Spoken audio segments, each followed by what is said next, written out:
¿Cómo están? En esta ocasión estamos acá otra vez en otro episodio más debatiendo o comentando acerca de la elección de escuela sabática. Y en esta ocasión está con nosotros el contador. ¿Cómo está, contador Fernando? Pastor, buenas tardes, gracias por la invitación. Qué bueno. En esta ocasión seguimos analizando el Evangelio de Juan, contador. Realmente el Evangelio de Juan, creo que la temática que más presenta es acerca del amor. Sin embargo, Juan, con base a este tema, alude a la parte de Jesús. Y en esta ocasión estaremos viendo un poco más acerca de cómo es que algunas personas dieron testimonio acerca de Jesús. ¿Qué le pareció este estudio, contador? Me hace parecer como, no como un tribunal, pero sí como ahora se le llama arbitraje, Ok. cuando hay una controversia entre dos posiciones regularmente comerciales, pues se presentan los testimonios, los argumentos, tanto de una parte como la otra. Y esta semana vimos muchos testimonios de gente muy diferente acerca de quién es Jesús, cómo ve Jesús Juan el Bautista, los fariseos, el pueblo, las diferentes facetas del ministerio de Jesús, que es la solución para todas las personas. Y con relación a esto, claro, vimos algunos ejemplos y comenzamos con uno de los primeros que presenta el Evangelio de Juan, que es el testimonio de Juan el Bautista. Aquí vemos que se presenta un dilema, como usted decía, una discusión o una conversación acerca de un tema. El tema es de la purificación. Y aquí yo encuentro cómo Juan el Bautista es a su vez comparado con Jesús, porque Juan el Bautista tiene discípulos, Jesús tiene discípulos. Se dice que Jesús está bautizando, aunque más adelante explica que Jesús no está bautizando. Entonces, vemos aquí una comparación, y entonces Juan el Bautista tiene podría decir, esa madurez para decir, está bien, yo soy el que venía antes de él, pero después de que yo termine, él va a crecer, porque es necesario que yo mengüe y él crezca. ¿Qué opina respecto a eso, Conta? Es maravilloso. Juan el Bautista había tenido la atención del pueblo, muchos lo seguían. Había tenido la atención de los fariseos, algunos inclusive se habían bautizado. Tenía la atención también de las autoridades. Herodes siempre le mandaba espías porque hablaba en contra de la vida licenciosa de Herodes. Y de pronto surge la figura de Jesús, y Juan mismo le dice a sus discípulos, vayan con él. Él es el Cordero de Dios. Me parece una lección extraordinaria. Juan sabe quién es él, sabe quién no es. A él le preguntaron, ¿tú eres el Mesías? ¿Tú eres el que va a venir? Y él dice, no, yo no soy. Viene detrás de mí. ¿Quién eres? Y él simplemente dice, soy una voz que clama en el desierto. Y cuando sus discípulos le preguntan si van con Jesús, él les dice, sí, síganlo. A él le conviene crecer y a mí me conviene menguar. Y él no es, está bien, él crece y yo no. Él afirma, mi gozo está cumplido. Es decir, yo estoy feliz. Yo cumplí mi misión de vida. Me gusta mucho pensar cómo Juan tuvo el privilegio. Recordemos que Jesús y Juan son parientes. Son primos en pocas Son palabras. primos, ajá. Pero nunca se conocieron. María, cuando se le aparece el ángel Gabriel y le dice que va a ser la madre del Mesías, ella dice, hágase conmigo conforme a tu palabra. El ángel le dice, tu prima Elizabeth también está esperando un hijo. Y entonces María va con él. Pero ni Juan ni Jesús se conocieron nunca. Pero Juan tiene la enorme bendición Así como vivimos en lecciones anteriores que pasó con Simeón y con Ana, que el Espíritu Santo le dice: aquel al que veas descender el Espíritu en él, ese es.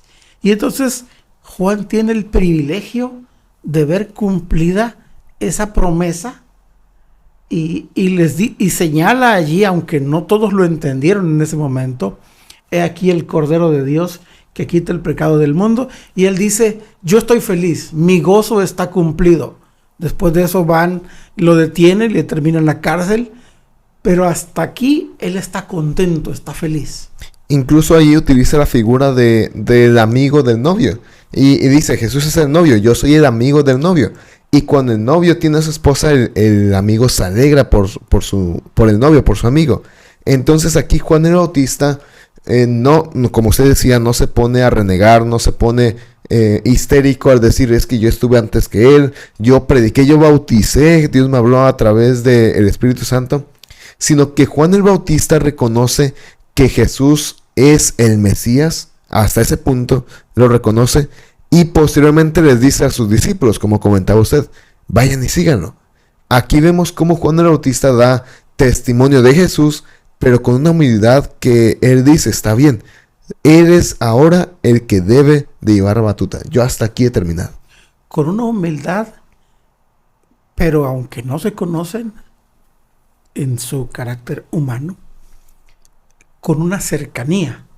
Es decir, Juan tiene una vida de comunión con Dios, con el Espíritu Santo, y él está feliz. Él sabe que las profecías se están cumpliendo y que el plan de redención está en marcha, que el Mesías ya está aquí. Él está feliz con eso.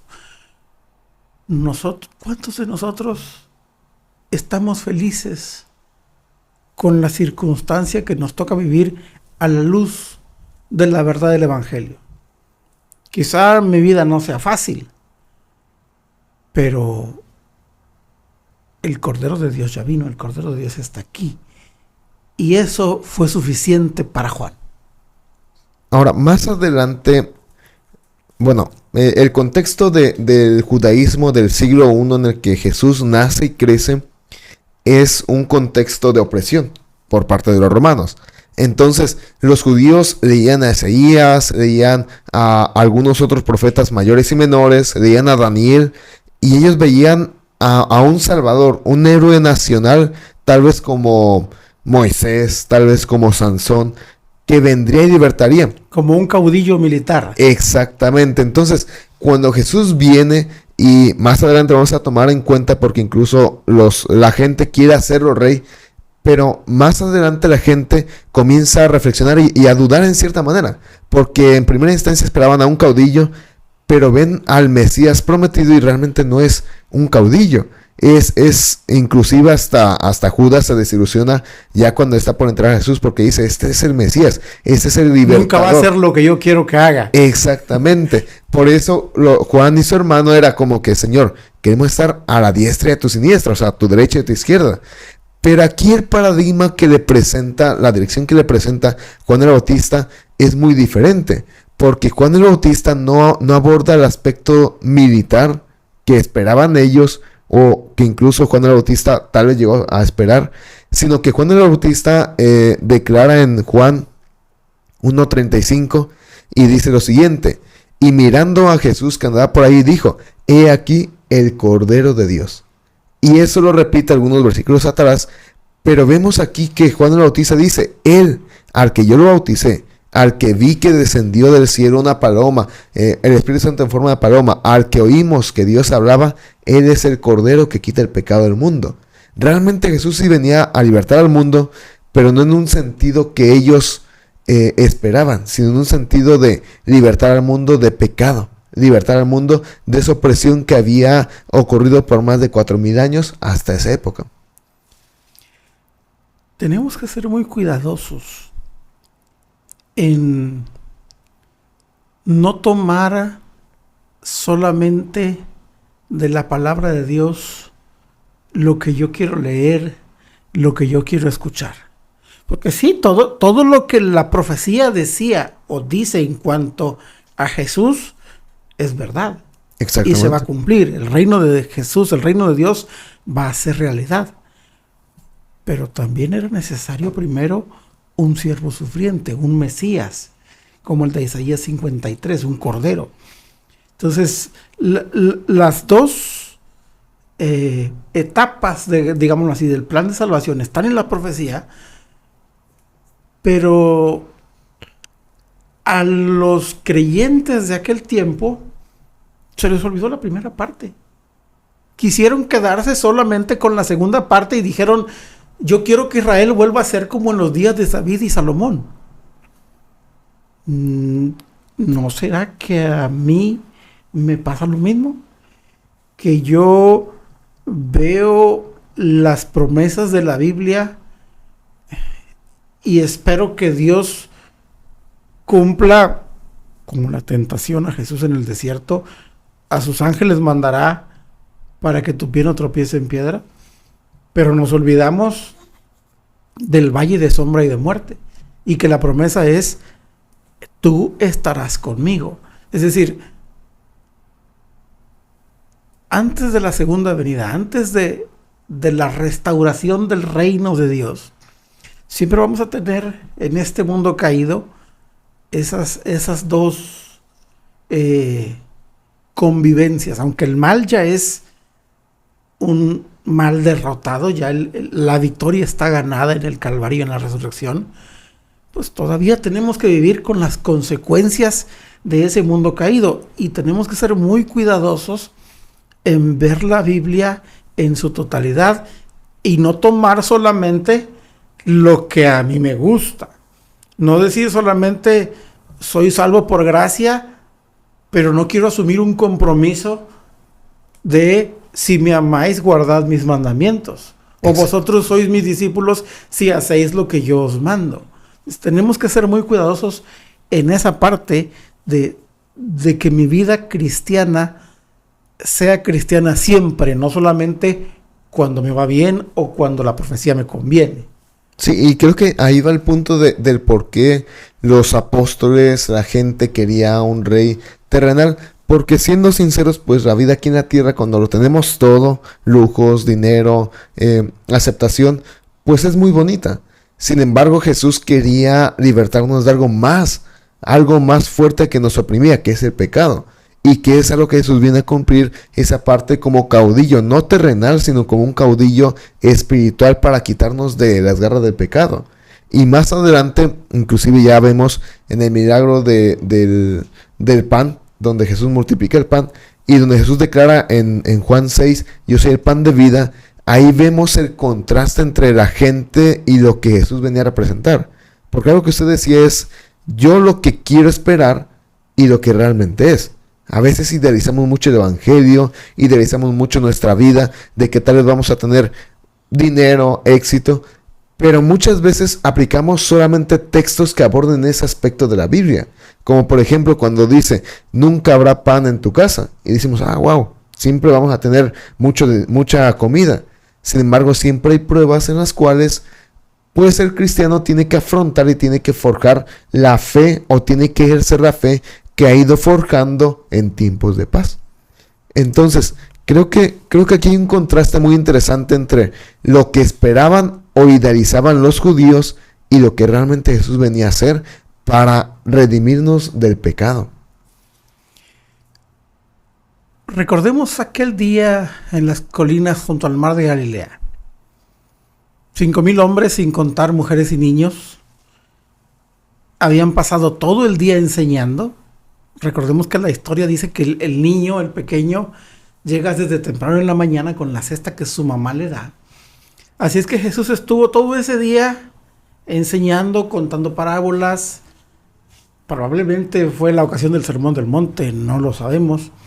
Sanando a todos los enfermos, porque donde Jesús pasaba, todos quedaban sanos. Y de pronto, cuando los discípulos le dicen: despídelos para que se vayan, para que coman, Jesús les contesta: denles ustedes de comer. como para poner en perspectiva las cosas. ¿Y de dónde sacamos? Estamos en medio del campo, ya no se puede ir a comprar, no tenemos dinero, el salario de todo un año no alcanzaría. Y entonces Jesús hace el milagro. Pongámonos en los zapatos de uno de esos 5,000. Vine enfermo, no sé, un ciego, un cojo, un leproso, qué sé yo. Me sanaron. Vine buscando el perdón, porque si es un enfermo o un leproso, pues se preguntaban, ¿quién pecó, este o sus padres para que naciera ciego? En la clásica pregunta de los judíos. Y ahora estoy sano. Este maestro me dice que Dios es amor y que el reino de Dios está al alcance de todos. Y cuando tenemos hambre y somos más de 10,000, 12,000 personas, de una pequeña cesta de un niño, el maestro nos da de comer a todos. Pues aquí tengo todas mis necesidades cubiertas. Salud, perdón, aceptación, comida. Y un buen sermón. Y un sermón extraordinario. Pues hagámoslo Mesías, hagámoslo el rey y nos quitamos a los romanos de encima. Y Jesús es bien enfático con sus discípulos, que en algún momento quisieron influir para que Jesús se dejara convencer por la multitud. Y Jesús les tuvo que decir, ¿saben qué? Súbanse a la barca y váyanse del otro lado. Es difícil desde el punto de vista humano. Tienes una oportunidad. ¿Qué habrá pensado Judas? Tienes una oportunidad muy grande y la desperdiciaste. Pero es que Jesús está pensando no en el aquí y el ahora, sino en la eternidad. Jesús mantiene una perspectiva que nosotros, si no nos conectamos con la palabra de Dios, no tenemos. Jesús está pensando siempre en la redención, en la eternidad. A lo mejor yo estoy pensando como el leproso o como el enfermo, pues quiero que me curen. O como el niño hambriento, quiero pan y pescado. Pero no estoy pensando en mañana. Hay un dicho común que dice, hacer eso es pan para hoy y hambre para mañana. Es decir, como ahora, pero ¿y mañana qué? Jesús está pensando no solamente en darte salud y nutrición y descanso y alimento espiritual aquí, sino en la vida eterna. Y eso implica, yo no voy a aceptar ser el rey militar que ustedes quieren que sea, porque esa no es mi misión. Y es que, viendo el contexto sociopolítico, económico, cultural, histórico del siglo I, cuando a un judío le cobraban impuestos 3, 4 veces más y que realmente veías que el cobrador de impuestos se llevaba una grande tajada, que no cobraba lo que era, que venían los romanos y te aumentaban los costos de los impuestos, que había romanos que oprimían a los pescadores, que había personas ladrones, que había inseguridad, que había falta de salud. Cuando un judío tenía todo eso detrás y luego tenía, no sé, a su esposa enferma, a su hijo, no sé, siendo opresión por un demonio y él ahí tratando de conseguir pan de cada día. Cuando veía eso el judío y veía a Jesús, era como que, vaya, mi salvación. Pero desde la perspectiva de Jesús era, lo que yo te vengo a ofrecer es más importante y de más de vitalidad que tus necesidades físicas. Obviamente Jesús se interesaba en sus necesidades físicas, porque vemos a un Jesús sanando, un Jesús bendiciendo a los niños, un Jesús pasando tiempo con las personas, pero realmente aquí entra el texto y aquí es donde la fe se prueba a fuego, o como dice la película, a prueba de fuego. Aquí es donde ya Jesús presenta el texto donde dice, si quieren venir en pos de mí, tomen su cruz y síganme. Níguese a sí mismo, tomen su cruz y síganme. O sea, negar mis necesidades físicas más básicas para seguir un evangelio donde si la fe no me acompaña, entrará la duda y diré, pero ¿para qué lo sigo si yo lo que ocupo es algo ahorita? Entonces, algo que usted mencionaba, realmente el hacer planes para el mañana es creer en el evangelio. ¿Por qué? Porque realmente mis necesidades físicas las puedo sustentar ahora, pero al cabo de una semana me puedo enfermar. y se acabaron. Sin embargo, si yo creo en Jesús, si yo voy al Evangelio, vemos esa parte de la necesidad a largo plazo satisfecha, y de paso Dios nos puede ayudar a satisfacer nuestras necesidades a corto plazo. Mencionaste hace un rato cómo era la vida de un judío en el primer siglo. Había que trabajar para comer, y de lo poco que pescaba o trabajaba, los romanos llevaban una parte. La vida hoy no es fácil, hace 2000 años tampoco lo era. Pedro, aunque tenía su negocio, tenía su propia barca y pescaba bien, había noches que no pescaba. Ya una vez le sucedió que estuvo toda la noche pescando y no encontró nada. Sin embargo, cuando él conoce a Jesús, sabe que Jesús tiene algo más. Jesús le dice, sígueme, y él deja sus redes, deja su barca y se va. Pero Jesús no te dice, sígueme, y se olvida de que tienes una esposa y una familia. De hecho, Jesús vuelve después a la casa de Pedro, y la suegra de Pedro está enferma, y Jesús la sana.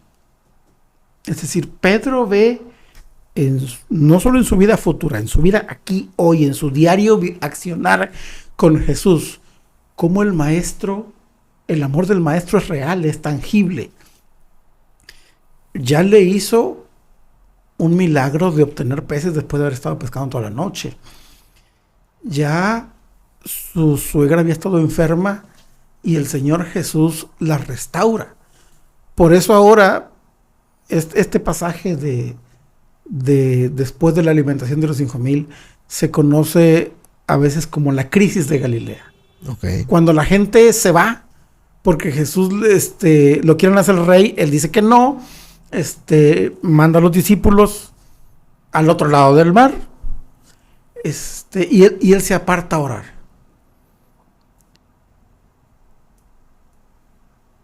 Y le pregunta a los discípulos, cuando todo el mundo se fue, cuando toda la expectativa de Él es el Mesías porque nos da salud y comida y nos da un buen sermón, la gente se decepciona porque no entiende, yo soy el pan de vida que descendió del cielo.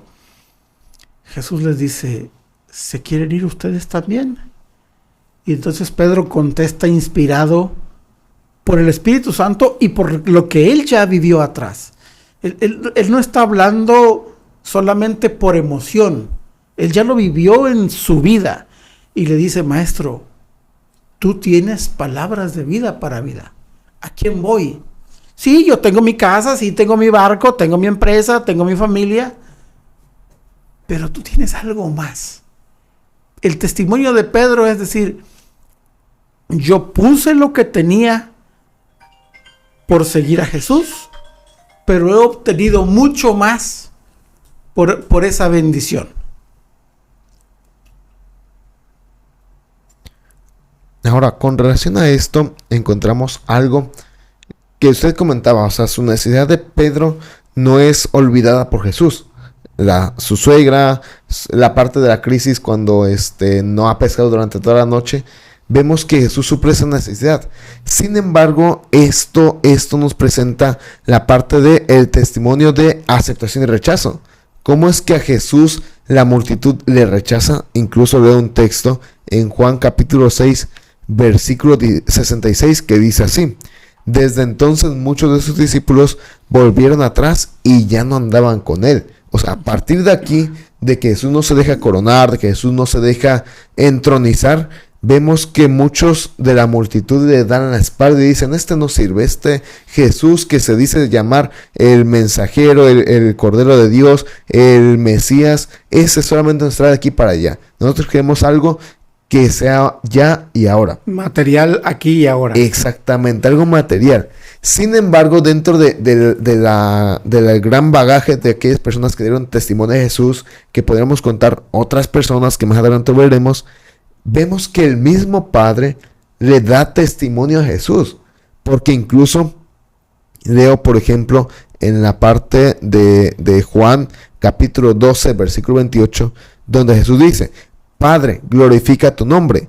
Y el Padre vuelve a hablar del cielo y le contesta y dice, lo he glorificado y lo glorificaré otra vez. Vemos que el Padre aquí no deja solo a Jesús y está en armonía la deidad en este plan de dar a conocer el Evangelio a través de Jesús, de Logos que se presenta desde el capítulo 1 de Juan. Entonces vemos aquí cómo es que de entre los testimonios más importantes y de entre los testimonios de todas las personas que dan, aparece el testimonio del Padre. Y vemos que realmente el ministerio de Jesús no es un ministerio que está olvidado por la deidad o que está separado de la deidad, sino que es un ministerio que está cercano y que acciona en conjunto con la deidad, trabaja en conjunto en armonía. Y yo les decía a algunas personas, a mis alumnos, realmente el trabajo de la deidad es la salvación por la humanidad en esta etapa de la eternidad, la salvación por este mundo pecaminoso que ha caído en pecado. Es que es un trabajo en conjunto. En todo el proceso del plan de salvación siempre están Dios el Padre, Dios el Hijo, Jesús, Dios el Espíritu Santo. Es decir, Jesús es Dios y Jesús es hombre. Entonces, es maravilloso el testimonio en el texto que citas de Padre, glorifícame, y la voz contesta, la voz de Dios, le he glorificado. Todos esos testimonios nos dicen a ti y a mí, hoy, en el 2024, que Dios se interesa por nosotros, que Dios se interesa por nuestra vida y por nuestras necesidades. Hace días estaba contestando un examen de una clase y la pregunta del examen era: ¿cómo puedes creer a un Dios en el que no ves, que no puedes medir? Es que no todo es medible. Si yo quisiera limitar a Dios a mi capacidad de medir y de entender, pues entonces Dios no es infinito. Una de las cualidades de Dios es ser infinito, omnipotente, omnipresente, omnisapiente. Yo no puedo tratar de medir a Dios o poner a Dios en un envase humano, aunque Jesús es totalmente Dios y es totalmente hombre. Es mucho más que un ser humano. Y eso es lo que Pedro expresa y es lo que vemos a través del testimonio del Padre en la vida de Jesús. Cuando Jesús dice, glorifica a tu Hijo, el Padre contesta, lo he glorificado y lo voy a glorificar más. Porque es un trabajo que se hace en armonía. A lo mejor es difícil entenderlo nosotros como seres humanos, porque es muy difícil ponernos de acuerdo dos o tres. Pero en un mundo sin pecado, la armonía de Dios es perfecta. El trabajo armonioso de Dios es perfecto.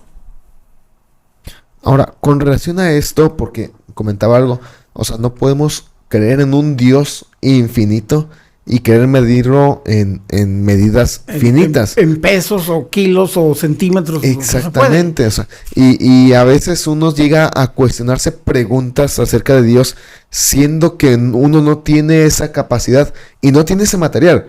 Porque yo lo pongo de esta manera. Todos creamos cosas a partir de algo que ya está hecho. Que conocemos. Uh-huh. Si no lo conocemos, no podemos crear. Por ejemplo, yo no puedo... No sé, voy a decir una ciudad, yo no puedo soñar en, en Santorini, en la ciudad de Santorini, porque nunca he estado ahí, ni he visto una fotografía, ni he visto nada, no puedo soñar. Puedo imaginarme cómo puede llegar a ser con base a los recuerdos que yo he recabado durante toda mi vida. Y así es, la parte de cómo a veces queremos imaginar a Dios y solo lo hacemos con base a lo que hemos vivido en nuestra vida. Más allá de eso no podemos imaginar a Dios. Sin embargo, vemos al Padre y a Jesús siendo, más al Padre dando testimonio de Jesús y diciendo, este es mi Hijo amado. Dado que ustedes no pueden entender toda la magnitud de la deidad, yo se los describo y se los digo aquí, este es mi Hijo amado, en quien yo tengo en contentamiento. Entonces, vemos aquí varios testimonios acerca de Jesús, respaldando su obra, respaldando sus milagros, su misión, pero también vemos, ya al final de este estudio, vemos un análisis de cómo es que cómo es que una multitud comienza a dar testimonio de Jesús. Y lo vemos cuando Jesús, en el contexto de la fiesta de los tabernáculos, se pone a hablar y dice, he aquí yo soy el Mesías, o si alguno tiene sed, beba de mí, venga a mí, yo soy el agua de vida. Y vemos que hay algunos alguaciles que querían arrestarlo, pero se van y dicen, jamás hemos visto tal elocuencia en un hombre. Entonces ahí Sanedrín se pone a ver qué onda, qué pasa, qué dice, y al final concluyen con que no podemos decir que Jesús es Mesías porque él viene de Galilea y no ha nacido un profeta de Galilea. Entonces vemos ahí la discusión y podemos describir aquí que la misión de Jesús en traer el evangelio y en sembrar la semilla se está logrando porque inclusive en el Sanedrín hay personas que están en favor de Jesús. Sí. Entonces aquí vemos cómo es que va Jesús poco a poco prestando o dejando camino para aquellos que quieren escucharlo, para aquellos que no, pues como dijo anteriormente Isaías, para los que quieren ver, que vean, para los que no, son hechas las palabras para que oyendo no entiendan. Entonces aquí vemos esta parte de cómo es que toda una serie de personas, desde la parte de Juan el Bautista, el Padre, la multitud, dan testimonio de la persona y del ministerio de Jesús acá en la tierra. El sabio Salomón escribió que en la senda de los justos es como la luz de la aurora, que va en aumento hasta que el día es perfecto. El conocimiento de la verdad, el conocimiento del evangelio, así comienza. Pedro no supo en qué momento recibió la revelación de tú eres el Cristo, el Hijo de Dios. Más adelante tiene el privilegio de la transfiguración. Pero el descubrir a Jesús, el tener una vida de comunión con Jesús, va avanzando de poco a poco. Lo vimos lecciones atrás en el caso de la samaritana. La samaritana primero le dice que es un extranjero, luego que es un judío, luego le dice que es un profeta y luego le dice que es el Mesías. Jesús va llevando el conocimiento de esta mujer poco a poco. Lo mismo hizo con Pedro. Lo mismo sucedió con Nicodemo. No es el mismo Nicodemo que vemos en Juan 3, que dice, no sé cómo nacer de nuevo, no sé qué hacer. A el Nicodemo que va con Pilato y le dice, dame por favor el cuerpo de Jesús, que quiero bajarlo de la cruz y quiero sepultarlo. Quizá Pedro le llevó unos meses, a la samaritana le llevó una conversación, a Nicodemo le llevó 3 años o más. Es el encuentro de Jesús, el proceso de transformación que Jesús hace en cada uno de nosotros. Dios lo hace como un traje a la medida, lo hace personalizado. Y es tan paciente que nos da tiempo, nos da evidencia suficiente de su amor y de su cuidado y de la palabra de Dios, y nos da tiempo para que nuestra vida, nuestro corazón, nuestra mente puedan ser poco a poco transformados hasta llegar semejantes a Él. El discípulo amado Juan, antes de ser conocido como el discípulo amado, era conocido como el hijo del trueno. Por su carácter. Por buena gente. Exactamente. Entonces, Dios lo va transformando poco a poco. El hijo del trueno es el único que está al pie de la cruz. Y Jesús le dice, Juan, he ahí tu mamá, María, he ahí tu hijo. Es un proceso de transformación que a Juan le llevó años y que a ti y a mí probablemente nos lleve tiempo. Pero tenemos que estar seguros que, dice Pablo, el que comenzó la buena obra, la terminará. Exactamente. Y aquí vemos, ya para ir cerrando, como usted mencionaba, realmente esto, lo que hace Jesús, los testimonios de Jesús, la parte de las personas que demuestran y confiesan que Jesús es el Mesías, es el Cordero, vemos que todo ese proceso, aunque lleva ciertas controversias, lleva ciertos altibajos, vemos que todo eso va logrando un camino y es presentar el Evangelio. Como usted decía, realmente el proceso de transformación de una persona puede durar mucho tiempo, como en el caso de Juan, como en el caso de Juan Marcos, cuando vemos un inicio de Marcos ahí con Pablo discutiendo y al final Pablo diciéndole, me es necesario me que es venga. necesario para el Evangelio, tráemelo porque me es útil. Exactamente, entonces vemos esa parte y realmente esto nos lleva a pensar que el Evangelio es un proceso de toda la vida,